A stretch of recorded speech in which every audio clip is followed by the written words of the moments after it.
havia una vegada 7 cabretes i la seva mare va marxar a comprar. Els va dir que no obrissin a poc de ningú. El llop es volia menjar les 7 cabretes perquè tenia molta gana. Les cabretes no volien obrir la porta a ningú perquè la mare les havia dit.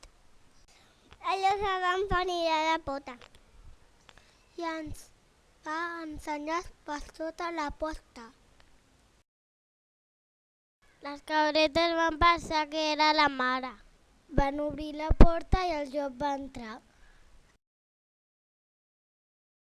El llop se va menjar les cabretes, menys la petita que s'hi va amagar.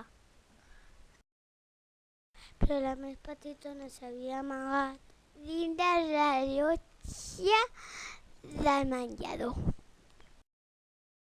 Quan va arribar la mare, va veure el llop. S'havia menjat les 7 cabretes. La mare i la petita van anar a buscar el llop i la van omplir panxa de les piedres. Van rescatar les 7 cabretes i van viure molt contentes.